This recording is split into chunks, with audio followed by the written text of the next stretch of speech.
You are listening to the Roberta Glass True Crime Report, putting the true back in true crime.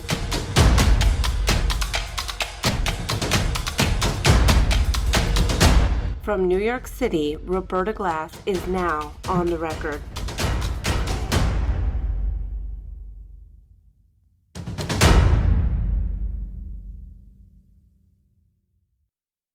In the morning hours of March 29, 2019, 21-year-old Samantha Josephson stepped into a black Chevy Impala she believed to be her Uber ride and disappeared.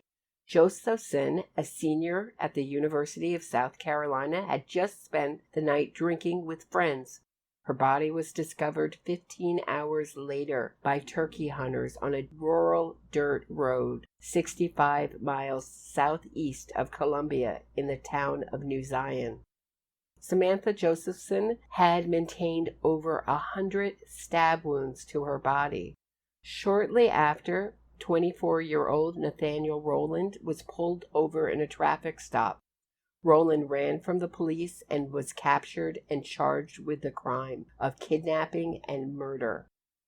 The trial began last month on the 20th of July. The prosecution presented what Judge Clifton Newman described as an avalanche of evidence against the defendant, and 7 days later the jury returned a guilty verdict. Nathaniel Rowland was sentenced to life in prison July 27, 2021. The case sparked a call for greater safety of ride-sharing apps. Sammy's Law was passed in New Jersey, which requires ride-sharing apps to produce a scannable QR code, and all cars are required to have a sign that is lit to identify themselves. The law has made no movement to pass nationally. To discuss the case with me is Josh Diaz of the true crime YouTube channel, The Lab. Welcome, Josh Diaz. How you doing today? Great. So what makes this trial with an avalanche of evidence against Rowland interesting? First, let me thank you for having me on. I've listened to you for some time, and it's an honor to be talking about this case with you. Thank you. That's very nice. Now, as far as what makes an open and shut case so interesting, when it comes to Nathaniel Rowland, the case is so overwhelming, but yet it fascinates us because when these kind of crimes typically happen, there's usually a sexual motive involved. I don't see one here. I didn't see one presented at trial. It seems just like one of those very random stalking acts. That the fact is that any of us can call for an Uber in the middle of the night, get into the wrong car, and this could end up happening to you or I or our children. It's just one of those things that terrifies us. And the fact that the crime was so violent in nature, when you talk about an overkill, that's what happened here. Over 120 stab wounds. There's so many problems. And with what happened, it terrifies you. Even the weapon itself is so terrifying. It's a multi-tool. It looks almost like clippers. It's two-pronged. It's almost Freddy Krueger-ish. Yes. And terrifying. And a knife is pretty scary. What makes that scarier than a knife? Well, it seems like it's just something that he grabbed in the heat of the moment and just started stabbing. You're right. It almost looks like pliers, from a multi-tool that you fold out, and he would have to use much more force than a knife. And the fact is that he was a young, athletic basketball player who was probably close to 165 pounds. He was pretty in shape enough to run away from the cops and get away from them for a while. And it seemed like he just used brute force to commit this murder. And that's the other thing I find terrifying is Nathaniel Rowland himself. This is someone who had a good job at FedEx, 2 parents, seemed to come from a stable family. And obviously, because of COVID, he had a mask on the entire time. But even from the nose up, his eyes had no emotion. It was like he was at some kind of boring science lecture or some kind of mandatory school event, completely disconnected from the trial. What do we know about him? I believe he was about 24 years old, worked at FedEx, and you and I had discussed before that I was aware that he had a criminal conviction for obtaining stolen property. And you and I had discussed him being a part of a different robbery. Now, he was a suspect in the case as far as I heard, but never had been charged. But the fact is that it fits the profile of the crime that he even committed. There was no murder in that situation. So he did have a felony for obtaining stolen property. And I believe he also tried to sell it to a pawn shop. So he did have a criminal history. But as somebody who is a 24-year-old, the criminal history hadn't really stacked up yet, but it was headed that way. And the judge actually made that very, very clear, that he said, you know, maybe your family saw some signs that we didn't see. And I bet you if you go back and look at certain situations, the judge said, you would see a pattern developing. He was a basketball player. I don't know if he was a standout basketball player, but he was a good basketball player. Seemed to be just kind of your run-of-the-mill guy until his first crime, which was, like I said, obtaining stolen property. However, I don't know if anybody saw this coming. So the crime that he is suspected of is a crime he did with someone else. They hijacked a woman's car. They kidnapped her, made her drive to an ATM, take out money. Then they made her drive to her home, and they stole goods from her home. Right. And then left. And so he was selling those goods, including a PlayStation 4, hours after the crime. So there were two options. Either he knew those two gentlemen in that crime and he got the stolen goods from them and pawned them afterwards, which seems like an unlikely scenario, or he was one of the two men in that crime. And what I was wondering, either way, that crime seemed to be not enough for him. So with Samantha Josephson, he tried to get the money out of her card using her card in the ATM and failed. But it seemed to be a robbery. But how did it escalate to a murder is what I'm asking. The thing is that when people like Nathaniel get into situations where somebody's not going to comply with them and they fight back, that's where the rage comes from. Mm-hmm. My assumption is, and you know, this is just my opinion. It's not an opinion that there was a struggle in that car, that her heel print was found, you know, it seemed as though she was trying to kick the door open where he had enabled the child safety locks to where she could not get out.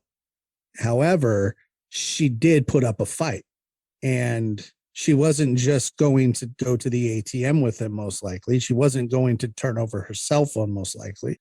She probably told him to, you know, get bent and let me out. Mm-hmm. Well, people who are willing to kidnap people and rob them probably won't have too much difficulty becoming enraged and taking what they want. So my assumption is that she put up some resistance. He didn't like it. There was a major struggle in the back of that car, which resulted in her being stabbed over 120 times. I believe the medical examiner said that he stopped counting after 120 because it added nothing more to his report, mm-hmm. which is terrifying. And she died a brutally painful death. There's no doubt about that. He overpowered her and used an odd, not that sharp of an object to kill her, you know? And imagine hitting a nail, like tapping a nail 100 times. Your arm's going to get tired. But think about plunging a blunt. It wasn't necessarily dull, but it wasn't really sharp either from what I saw. Imagine that motion with that much force over 120 times. The rage is just unheard of. She had stab wounds in her feet. Mm-hmm. It really begs belief that somebody could do something like that. But he had things like gloves and tape in his car. You think those things were just there by chance? No, I believe that. Look, this is probably not the first, second, or third time that he's robbed somebody. Mm. When you have those kind of objects in your car, I mean, it sounds like what he did was he liked to rob people.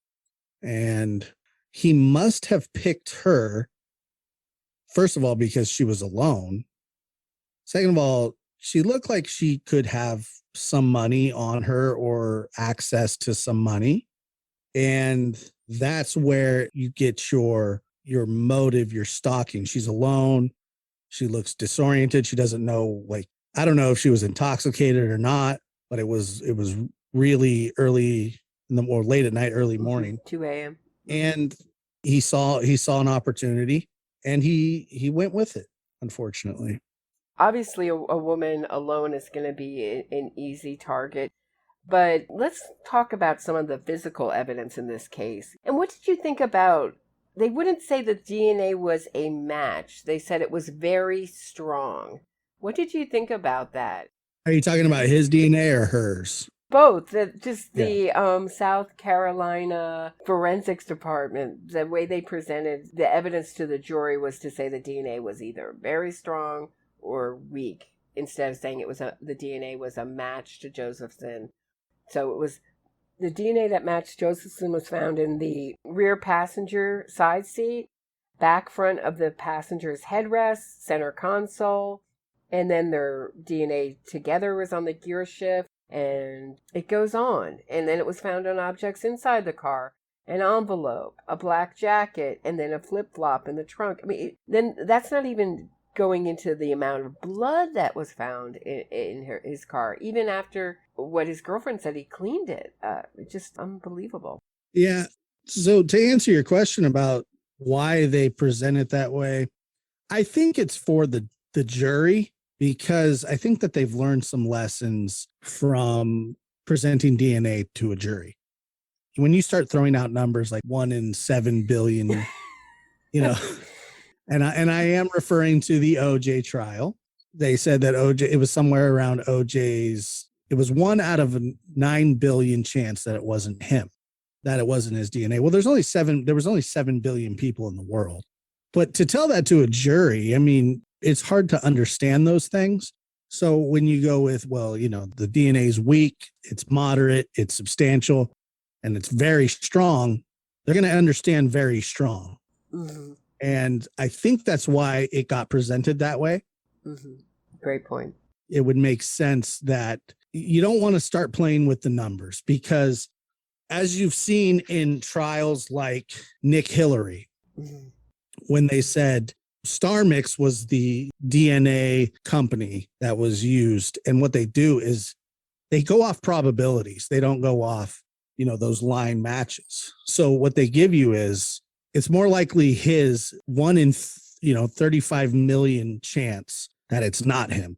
Those aren't good odds for somebody being accused of a murder. But it's also hard for some jurors to understand.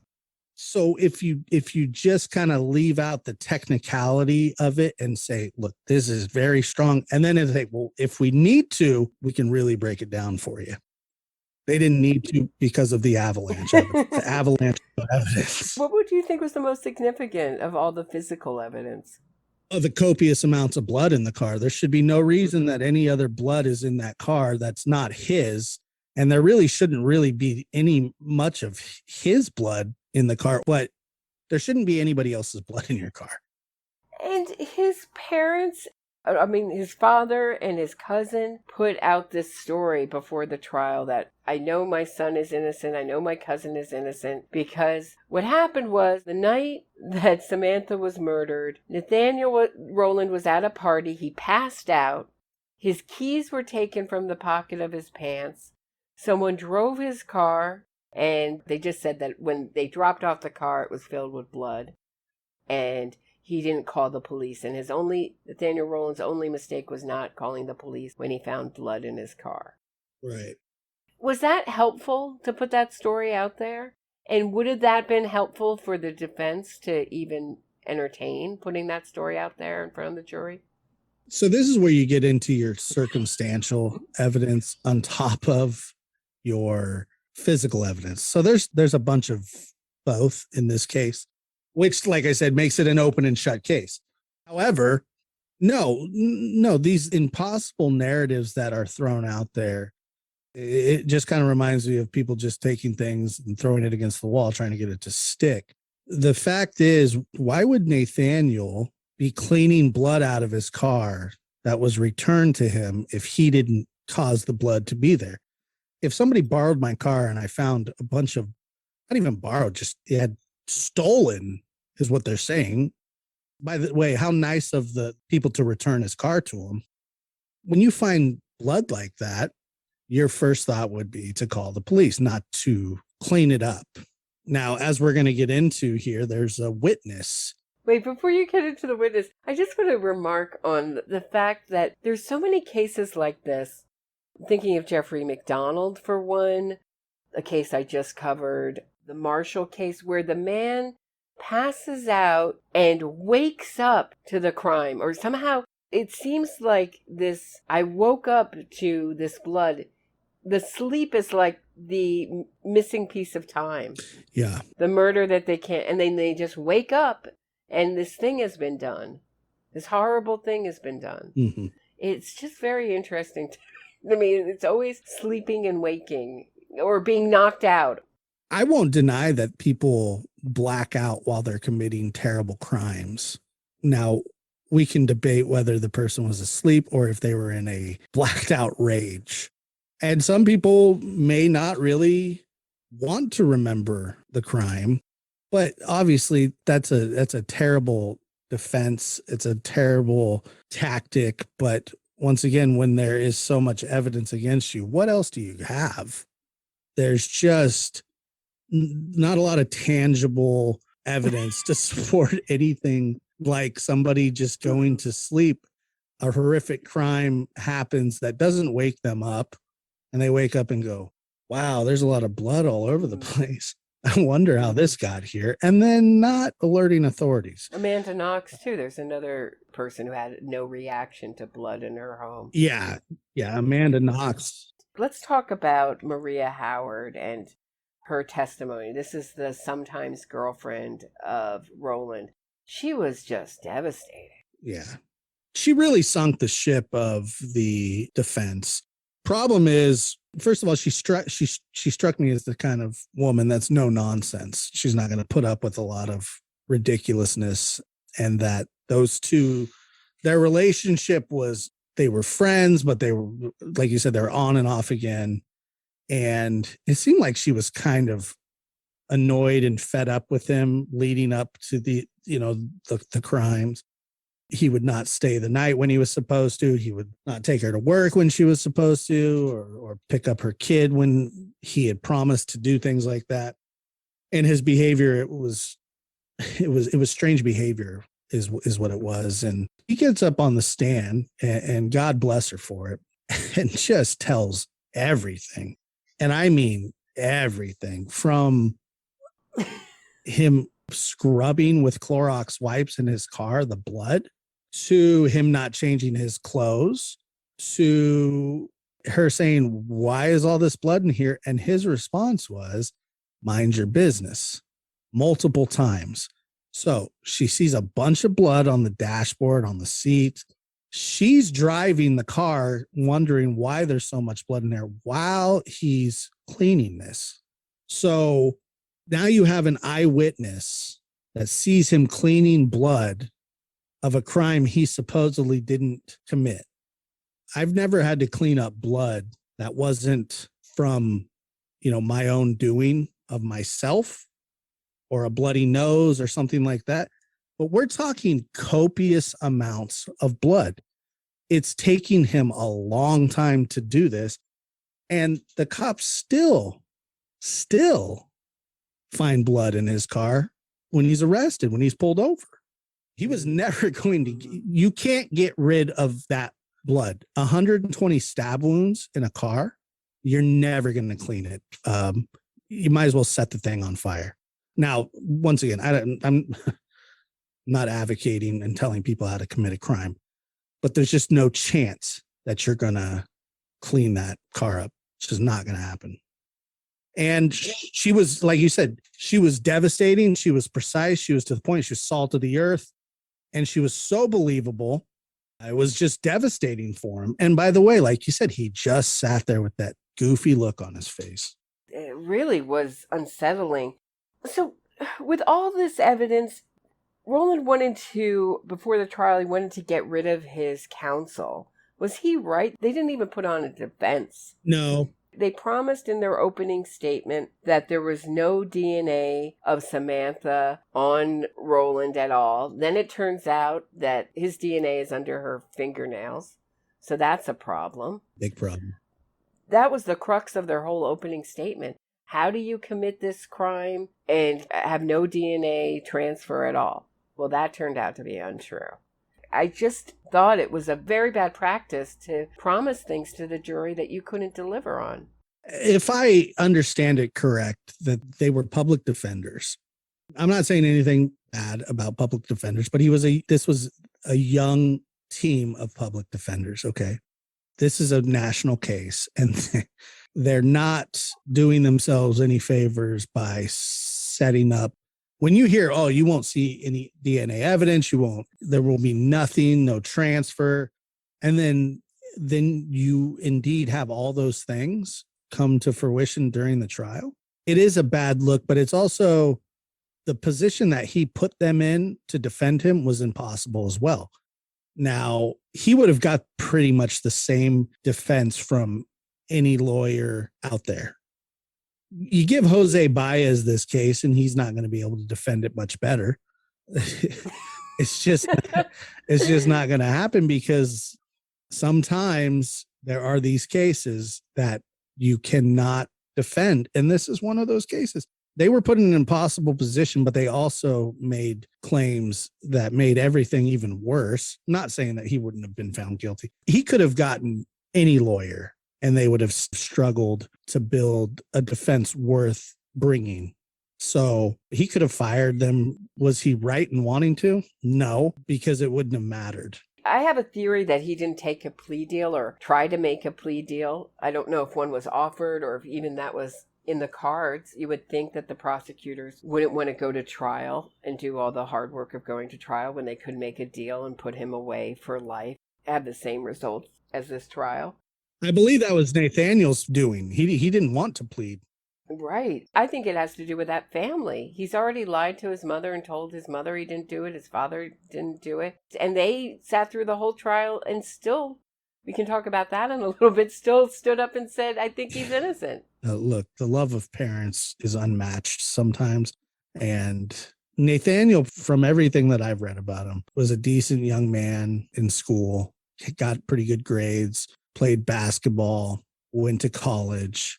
And somewhere along the way, he lost his moral compass or never had one. And it just started to come out as people would say, your cerebral cortex in your head is still forming. So you're going to have behavioral changes right around the 24 to 25-year-old benchmark. And that's about where he was. And it seemed like all of his bad qualities were coming out. That's interesting. So the sentencing happened right after this.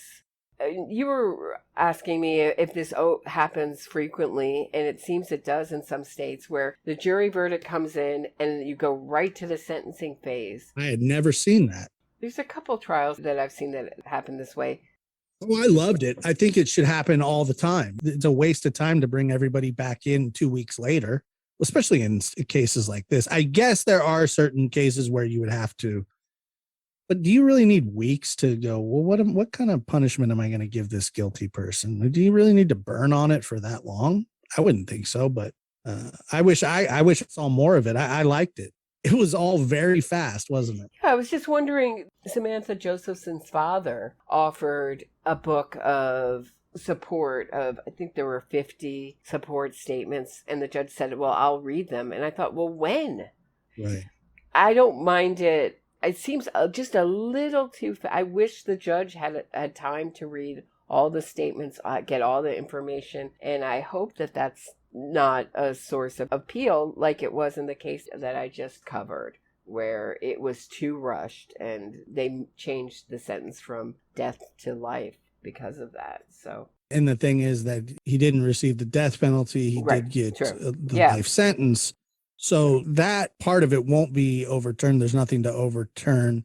The only thing that will be overturned would be the actual results of the trial, which, I mean, he doesn't have a very good shot, but well, I'm always thinking about the wrongful conviction movement as a movement. So this is where my thinking is going, because once they get rid of the death penalty, they're going to go after life sentences, and sentences where the sentencing happened so quickly, and maybe the judge didn't look. Maybe their lawyers didn't argue as hard as, I mean, obviously there's no other sentence for him, but are they going to say, well, maybe he should have gotten, I don't know, say it was unfair, or appeal on that, or take a big chunk of these cases and appeal them on those kind of grounds? That's what I'm thinking about. Yeah, some cases are worthy of that. This isn't one of them. None of the cases of the wrongful conviction movement are worthy of anything. If there's some substantial evidence somewhere that comes up down the road, right? Fine. It's the same thing with the West Memphis 3. If there is something that I'm missing, if there's something we're all missing here, please, by all means. But you're getting appeals and evidentiary hearings on nothing. And that's not the way the system was set up. Mm-hmm. The system was set up for new evidence. If you have new evidence and you present it before a judge, and I believe it's if the habeas corpus is, I think that's the language that they use, is substantial enough, then you get a new either evidentiary hearing, which can lead to a new trial. It doesn't happen that often, right? But it does happen. But I'm also under the impression that, just like the judge in this case said, people don't end up in front of judges for no reason most of the time. The person very well could be innocent, but usually there's a reason that they're brought in and talked to and then possibly released. In this situation, Nathaniel was basically dead to rights, when he took off running from the cops. Once again, reminds me of when Damian Eccles and Jason Baldwin, when the cops showed up, they went and they killed all the lights in the house and hid under the bed. Well, why would you do that? Purvis Payne, Jamie Snow. I can think of a few off the top of my head. OJ driving down the freeway. Yeah, right. How did we forget OJ? What kind of behavior is that? I mean, I get people being scared of the cops, but scared enough to do that? Come on. If you didn't do anything wrong, you're not going to hide from the cops. And he ran because he knew he was in trouble. He wasn't fearful for his life. That cop was doing nothing except saying, hey, you need to step out. We got to talk. This fits this. Once he heard that it fits description, he was gone. Really lightning fast. Yeah. And he was very fast, by the way. And we also didn't talk about him being on camera, circling, stalking. Or their cell phones. Yeah. Go ahead. Talk about it. He also tried to sell her iPhone.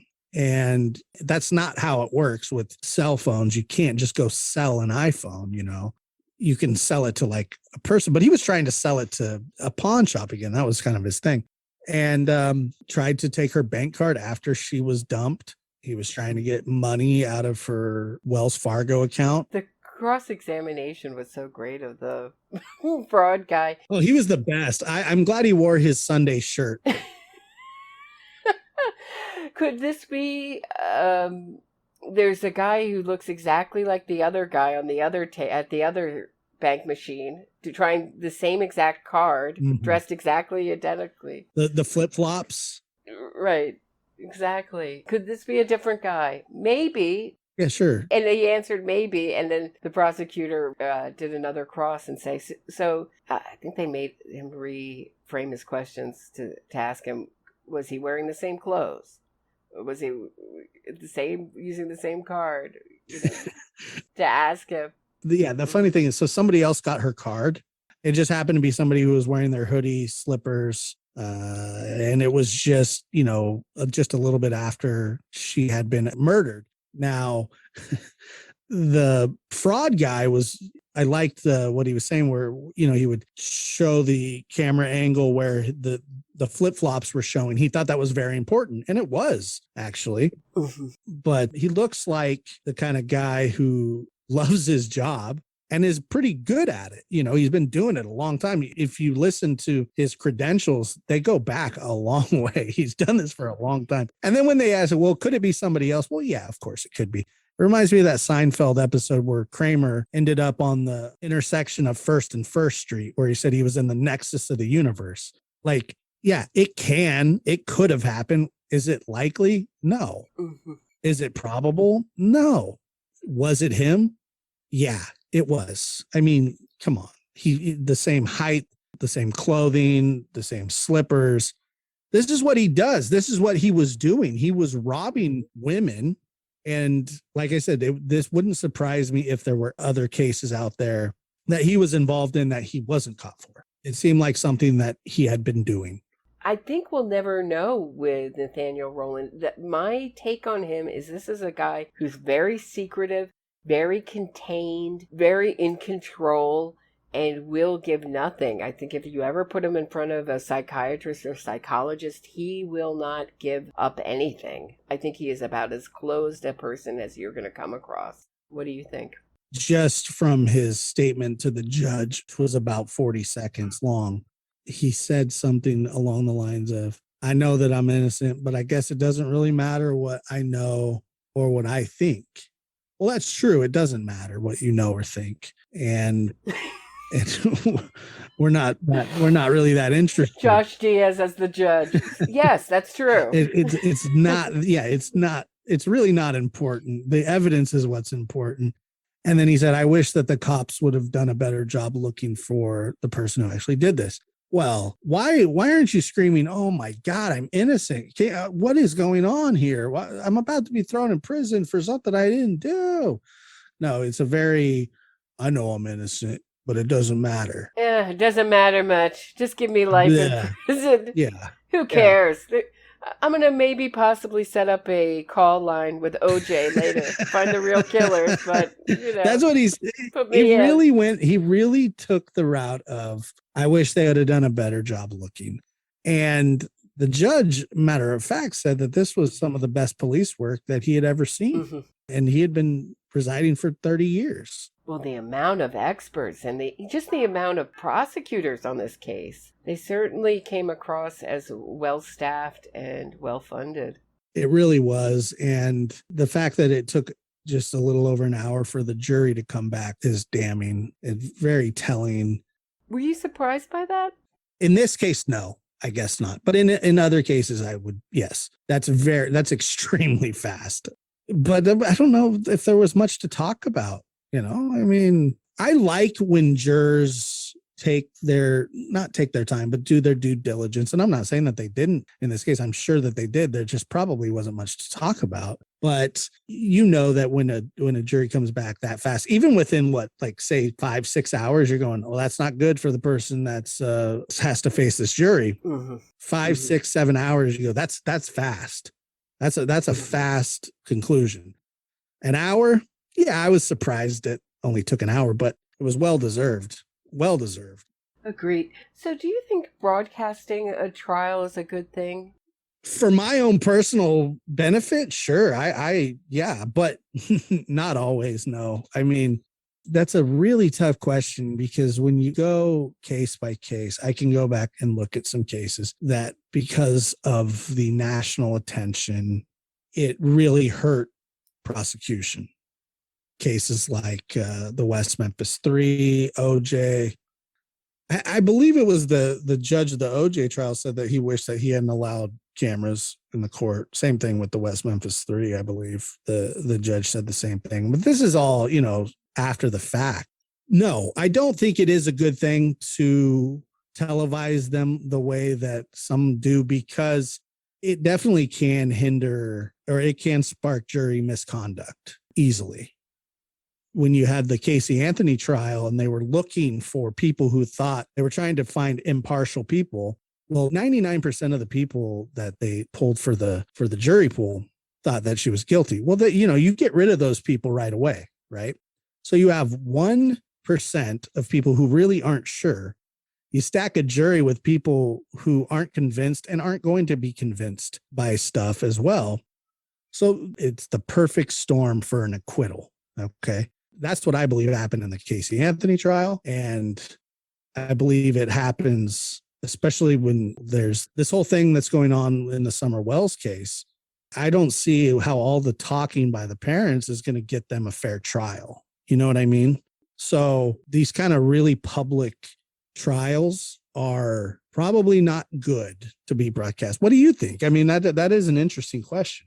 Well, it certainly hurt the OJ trial tremendously, but there's a hopeful side of myself that would like to think that it gives the public an education in how our court system works, how trials work, and that maybe they won't be so maligned and the way they have been by the wrongful conviction movement. People can understand. I've always encouraged my audience to go to court if they're interested in a case, if they want to see how it works, even night court, anything. Just check it out. If you're concerned that our justice system is deeply, I'm not saying it's perfect, but needs an overhaul, like the wrongful conviction movement is pushing for.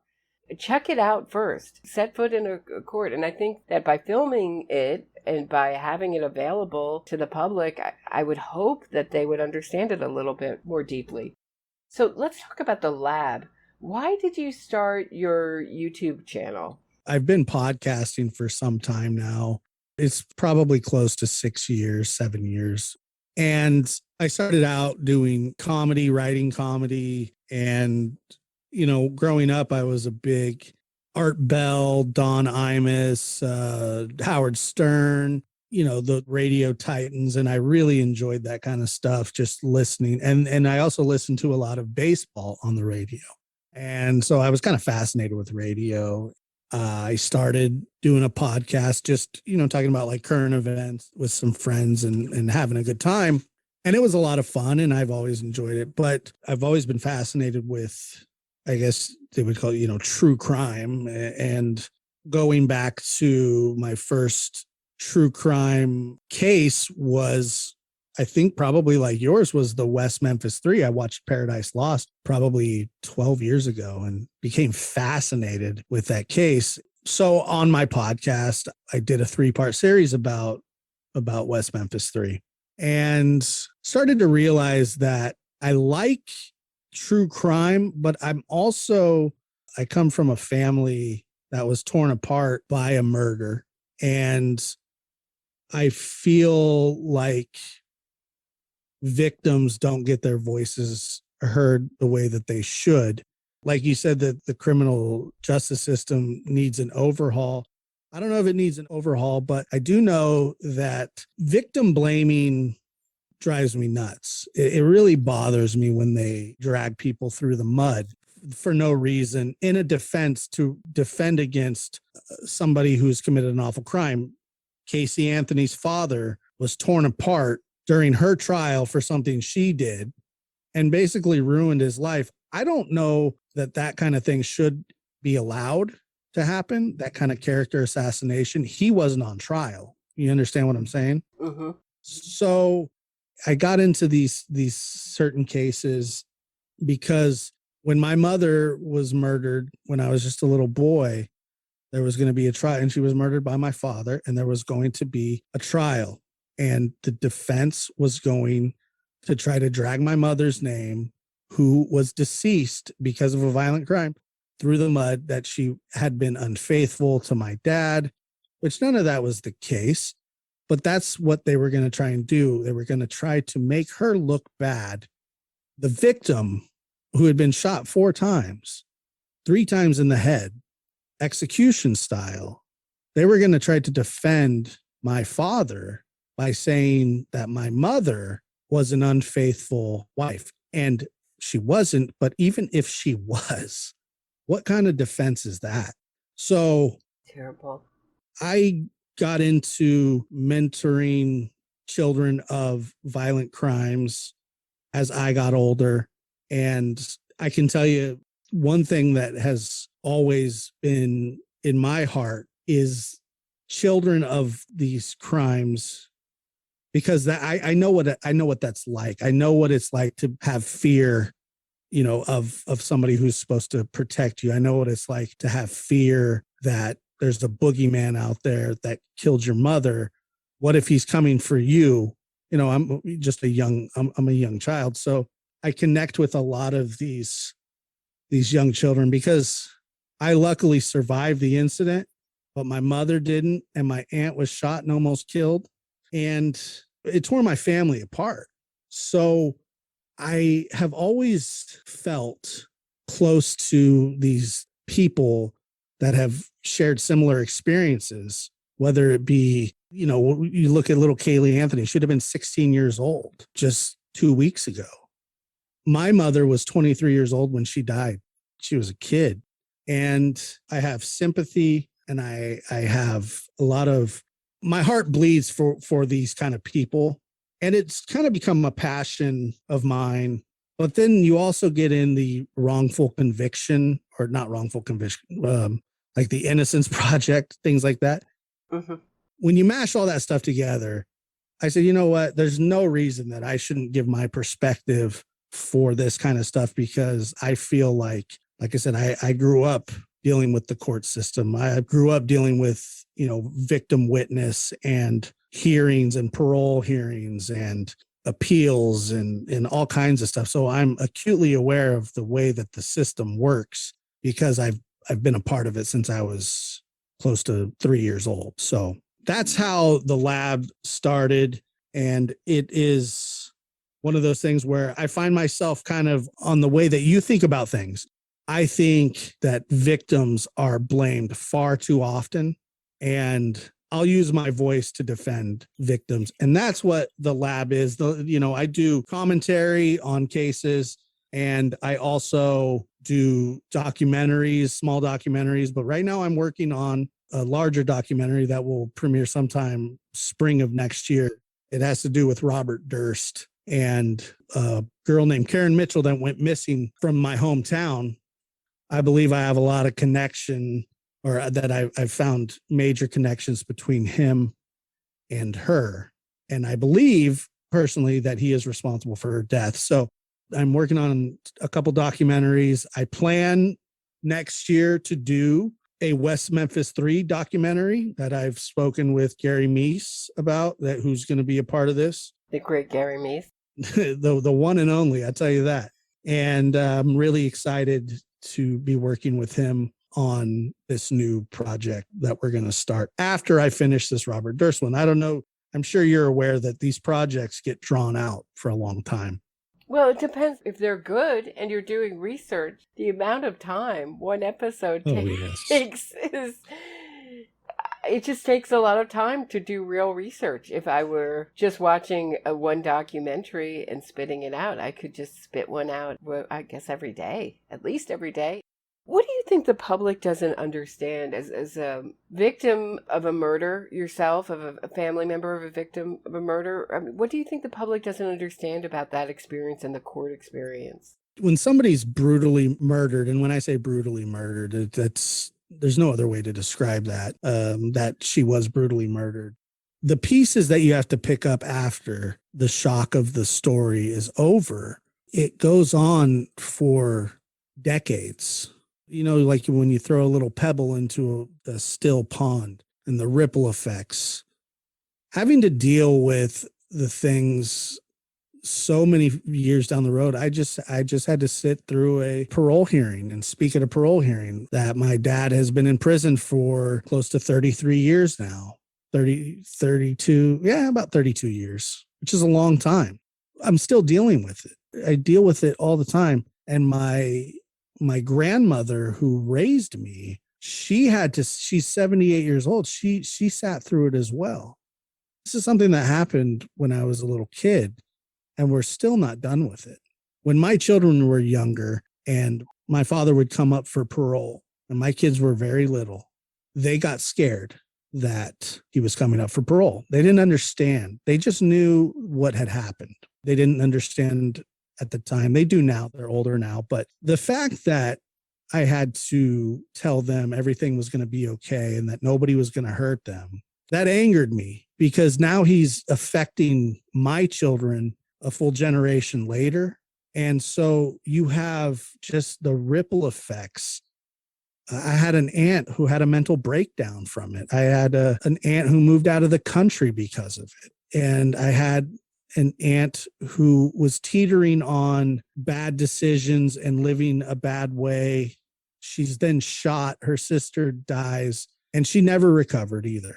You know, she's alive. She's functioning as a human, but you know that she suffered a great tragedy, and that it sent her on a bad road for a long time, you know? So once the story ends and when we tell these stories and then we move on to the next one, you don't really get to do that when you're actually dealing with that same scenario in real life, when it's your family. And so it's really the ripple effects. It is going to always be a part of my life, a part of my children's lives. And I have a lot of guilt for what my own father has done to other people. You know, my aunt, every time I see her, I feel bad that my father did something like that. So I carry, which I shouldn't, but I carry around a great deal of guilt about being even associated with someone like that, if that makes any sense. Just to clarify, you said there was a parole hearing I had to go to. And I have gotten what I consider pretty callous comments on the subject saying, well, you didn't have to go to it. Can you explain why you felt you had to go to the parole hearing? It's not mandatory for you to go, obviously. Correct? You're going to agree on that? When I say I have to go, I have to speak for my mother. I have to speak for my grandmother, my aunts. So, yeah, in the technical sense, I don't have to go. But I do have to go. I cannot in good conscience just let it be. I have no ill will or anything towards my father. I don't speak with him, but I don't necessarily hate him. But I also don't feel like him getting out of prison is right either, because my mother doesn't get to come up for parole. And I think that there are things in life that people do that are unforgivable. And I think that when someone kills your mother, I think that people say, well, you have to forgive. Well, you don't have to. Did a pretty unforgivable thing. But like I said, I'm not angry towards him, but I'm also not supportive of him. I'm also always going to fight for my mother, who was silenced. So in that aspect, I do have to go, and I'll always go. Just thought that comment was very telling about the mind of someone who supports the wrongful conviction movement. It's just like the victims don't exist, the victims' families don't exist. They seem to be they're treated terribly. They take advantage of the fact that the victim can no longer speak, and they hound and harass the victims' families until they're silent. Some of them, and the ones that they can't, they just terrify. It's a very, very disturbing movement. It really is. One that I wasn't prepared for. What's up next for you with the lab? I've been covering, I guess you could say, the Summer Wells case. What is that? Summer Wells is a 5-year-old girl who went missing off the property out of eastern Tennessee, probably about 70 miles out of Knoxville, I believe. And she went missing over 60 days ago without a trace. And her parents are the suspects. Well, I say that they haven't named official suspects, but the parents claim that they have no idea what happened, yet they've been doing nonstop interviews with some unscrupulous, I guess you would call them, people. And they've really put themselves out there and made themselves look awful by doing it. And as of now, there's no real trace of her. There were 3 other kids in the house that have been removed by the state. Now the state is, what I believe is happening is that they're building a case now that the children are out of the house. That way you're not worried about them being manipulated by the parents to say, this is what, if you saw anything, this is what you tell. They're now free to talk without parental pressure. And I believe what they're doing is the reason it's not moving as fast as people would like is because they're building a case against possibly these parents who have a history of degenerate behavior when it comes to drugs and alcohol. The father, his name is Don Wells, has admitted to molesting his stepsister when she was 8 years younger than him, but then he cast blame on her, saying that, well, she wanted it too, which is odd for somebody to say. It supposedly stopped when she was 10 years old. He was 18, and he's blaming her. So here's another wrinkle in this story too. The mother of the missing girl also has a missing sister from 2008 that has never been found either.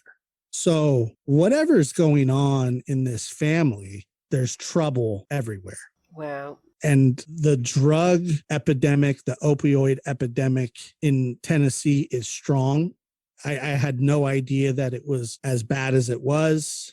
These people operate kind of outside the norm of society because they live on these properties. You can be poor in the hills of Tennessee and own 11 acres and a house still, right?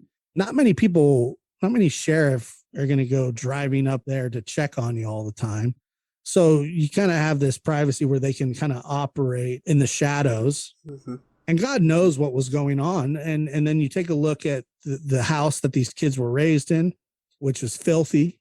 And I'm not saying because the house was run down, houses can be ran down, but you can keep the house clean. It just wasn't a clean house. The kids should not have been living there anyway. But there's theories out there like that Summer was sold by her parents. That would blow my mind, but it seems like it's an option that's on the table. Then you have your accidental, before the show, we were talking about Madeline McCann and her parents, were suspects of maybe a cover up of an accident. Mm-hmm. Now that's a possibility too. But once again, why wouldn't you just call the cops? These people, I can tell you why they don't call the cops, because they don't talk to cops. They don't like cops. They don't trust cops. For whatever reason, good, bad, or otherwise, whatever interaction they've had with the police in the past probably hasn't been good because, they both have criminal histories. So I lean towards that she was probably sold. And I've talked to some people. I said, does that really happen? Like, does that really happen? People sell their kids? And this person that I was speaking to says, yes, it happens. But what we're talking about is degenerate drug addict behavior. And unfortunately, I believe that is what we're dealing with here. And there's a 5-year-old girl that's gone missing in the whole chaos of this family. So this, and I'm sure your audience knows this as well. After about a week of searching for a little kid, the odds of them being found alive is just not good. I have very little hope that she'll be found alive, but I wish that she would be. Well, the parents are already talking about her in the past tense. I believe the mother said something to the tune of, I don't know all that happened to her. Yeah. So she's saying that she knows some of what happened to her. You're completely correct. And she's putting it in the past tense. It is so sad. And once again, this goes back to me being a kid. Every instinct that I have, and I'm sure the same thing goes for you, is to protect children from harm. But unfortunately, that's not everybody's thought process. And there are just some people that shouldn't have children, or they shouldn't be taking care of the children that they have because the kind of care that they're giving them is not adequate. You're not meeting their needs as children who are growing and learning. And I feel that that's the case with Dawn and Candace Wells. But once again, there's still nothing from authorities, anything solid. But Dawn says things like, I passed my lie detector test. Well, Dawn says he passed, but authorities have not said that. And the people that defend Dawn, and there are some out there that do, they say, well, there's no person of interest. The sheriff said there's no person of interest. Well, that's not true either. What he said was, there's not a person of interest, or call it what you want. Nobody's cleared. You can call that, everybody's a person of interest. Everybody's a suspect, but call it what you want. And I do feel that there will be some finality to this case at some point. I just don't know when. These things can go on for months, if not years. I hope so. Josh Diaz, where can people find you? So the lab on YouTube, every Sunday I premiere a new documentary style video about well-known cases and some not well-known cases. Just whatever I feel is important. And I also do request. Luckily, and I'm very happy to say this, I get so many now that I can't fulfill them all. And also you can find my podcast on Spotify. It's called the No Big Deal Podcast. And it covers a little bit of everything. And there's some adult humor there. So kids, stay away for now on some of those episodes. I've definitely put disclaimers on there on some of them. But the lab you can definitely find on YouTube. And Joshua Dynamite on Instagram, if anybody is on Instagram. And you can get all your information from there as well. Great. Josh Diaz, thank you so much. Thank you, Roberta. I appreciate it. And thank you for having me. My pleasure.